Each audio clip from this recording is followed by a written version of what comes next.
सुख दुखे समय कृत्वा लाभा लाभो जया जयो। जो लाभ और हानि में, जय और पराजय में, सुख और दुख में समान रखे, वो है भगवान का चिंतन, वो है भगवान का नाम, वो है भगवत आराधना। अगर अध्यात्म बल नहीं है तो सारा संसार सुख दुख में पिस रहा है। कभी सुख है तो नाच रहा है, कभी दुख है तो बैठे रो रहा है। लेकिन एक आध्यात्मिक व्यक्ति के जीवन को देखा जाए, वो सुख में फूलेगा नहीं और दुख में भूलेगा नहीं। सच्चिदानंद भगवान का आश्रय लेकर वो दुख को भी रौंदते हुए चला जाएगा। तो बिना भगवान के आश्रय के, बिना भगवान के भजन के ये मनोराज्य नहीं नष्ट होगा और सुख दुख में समानता नहीं आएगी। और बिना समानता आए, हमें अगर सुख भी है सांसारिक और हमारा मन निगेटिव सोच वाला है तो बेमतलब वो दुख पैदा करता रहेगा। और अगर सांसारिक सुख की कमी भी है, हमारा मन पॉजिटिव है, तो बहुत आनंद मिलेगा। तो मन को पॉजिटिव बनाने के लिए हमें भगवान का आश्रय और भगवान का भजन अत्यंत आवश्यक है। इसके बिना हम दुखों से निवृत्त नहीं हो सकते। सुखों की समस्या का तो हल है कि सुख आया तो थोड़ा सा प्रसन्न हो गए, हर्षित हो गए, लेकिन दुख की समस्या का निदान नहीं होगा। भजन दुख को मिटाएगा, भजन दुख सहने की सामर्थ्य प्रदान करेगा और सदा सदा के लिए दुख को अंत कर देगा। आत्यंतिक सुख की प्राप्ति हो जाएगी। भगवान का नाम मंगल भवन है, दसों दिशाओं में आनंद प्रदान करने वाला है। नाम जपत मंगल दिश दशहु, दसों दिशाओं में मंगल होगा यदि भगवान का नाम निरंतर जपा जाए और भगवान का आश्रय लिया जाए। दूसरा कोई उपाय नहीं है, क्योंकि इस संसार को दुखालयम कहा गया है और हमारे शरीर की रचना पाप और पुण्य कर्म से हुई है।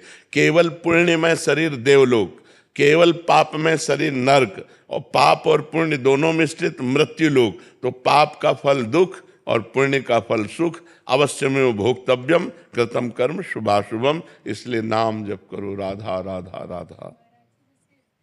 अनुकूलताएं कुछ भी ना मिले, सिर्फ प्रतिकूलता ही प्रतिकूलता मिले, ऐसा हो ही नहीं सकता, ऐसा हो ही नहीं सकता है। तुम्हारी कल्पना है केवल दिन ही दिन रहे या केवल रात ही रात रहे, ऐसा हो ही नहीं सकता।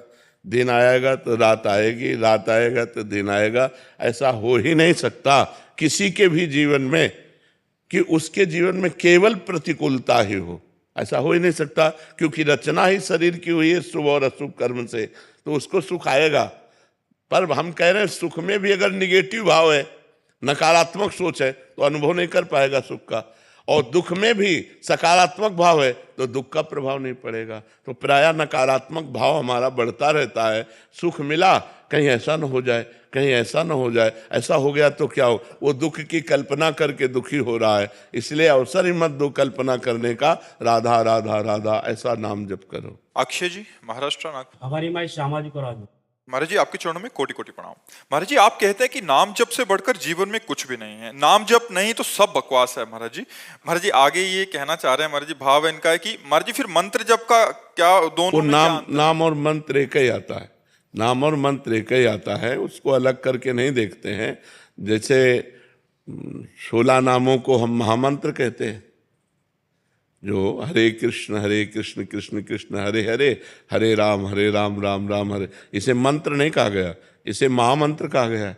तो नाम और मंत्र और महामंत्र सब एक ही है। लेकिन जो वैदिक मंत्र हैं वो पवित्र अवस्था में जपे जाते हैं, और जो नाम है वो किसी भी समय जप सकते हो। अपवित्र पवित्रो वा सर्वावस्थांगतोपि वह यह स्मरेत पुंडरीकाक्षम सवायाभ्यंतरा शुचि। वो बाहर और भीतर से परम पवित्र होता है जो कमल नयन भगवान श्री हरि का नाम स्मरण करता है। तो आप जैसे नाम है तो आप शौचालय में बैठे हुए भी अंदर अंदर जप सकते हो, लेकिन मंत्र नहीं। मंत्र पवित्र अवस्था में जप सकते हो। तो नाम और मंत्र ये सब एक ही हैं, भगवत प्राप्ति कराने वाले जी। लक्ष्मी शर्मा जी, राधे राधे। महाराज जी भगवान में पूरी आस्था है, हर कर्म उनको समर्पित भी करते हैं, परंतु भगवान में मन नहीं लगता। महाराज जी नहीं, जिसमें आस्था होती है उसमें हमारा मन लग जाता है। नहीं, उसे आप समझ ही नहीं पा रहे हैं। जैसे हम नाम जप कर रहे हैं, हमारी आस्था भोजन में है, भूख लगी है और अच्छा भोजन मिला तो नाम छूट जाएगा ना। ईमानदारी से देखना, नाम छूट जाएगा और भोजन को हम रुचिपूर्वक करने लगेंगे, क्योंकि हमारी आस्था उस समय भोजन पे है।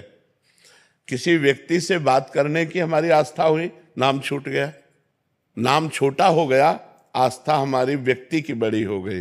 रुपया गिनने, रुपया कमाने, रुपया या मित्र या सुहृद या खान पान या भोग, इन वृत्तियों में हमारा भजन क्यों छूट जाता है? क्योंकि हमारी आस्था कमजोर है। हम भगवान को महत्व उतना नहीं देते जितना भोजन को महत्व दे देते हैं, जितना रुपये को महत्व दे देते हैं। नहीं, भागवत में लिखा है कि वो महान भागवत है जो त्रिभुवन की राज्य लक्ष्मी देने पर आधे पल के लिए भी प्रभु का विस्मरण न करे। यहाँ तो 10-5 हजार रुपये में भगवान को भूल जाएंगे, अच्छे भोजन में भगवान को भूल जाएंगे, अपने रिश्ते नातेदार के मिलने पर भगवान को भूल जाएंगे। तो हमारी आस्था भगवान, हम जबान से कहते हैं कि हमारी पूर्ण आस्था है, लेकिन पूर्ण आस्था जिस दिन हो जाएगी उस दिन आपका चिंतन पूर्ण हो जाएगा, आपका चिंतन निरंतर भजन भगवान में होगा। जैसे अब अपने लोग हैं तो अपने लोगों को भोजन मिलता है तो प्राण पोषण के लिए उसे डालते हैं, स्वाद के लिए नहीं, ये पदार्थ नहीं, जितने से प्राणों का पोषण हो जाए बस उतने के लिए।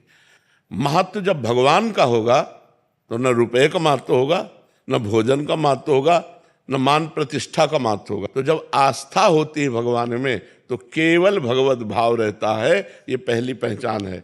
हाँ, भजन में जो तन्मयता है वो हम अधिक से अधिक बढ़ाने की कोशिश करते हैं, हमसे त्रुटि हो जाती है, पर भजन छूटने की हमारे अंदर व्याकुलता हो जाएगी। तद स्मरणेन परम व्याकुल। आस्था ही तो सारी चीज है। हमारा दृढ़ विश्वास, दृढ़ आस्था परमात्मा में हो तो हर समय हम प्रसन्न रहेंगे, हर परिस्थिति में हम प्रसन्न रहेंगे, हर समय हमारे अंदर नाम चलेगा। तो अभी आस्था और बढ़ाओ, अभी रिश्ते नातों में आस्था है, अभी रुपए पैसों में आस्था है, अभी अपने शरीर में आस्था है, अभी भोगों में आस्था है। हमारी बात को समझो, ये ऑपरेशन थिएटर है अध्यात्म का। पूरी आस्था जिस दिन परमात्मा में हो जाएगी उस दिन हमारा भजन पूर्ण होने लगेगा।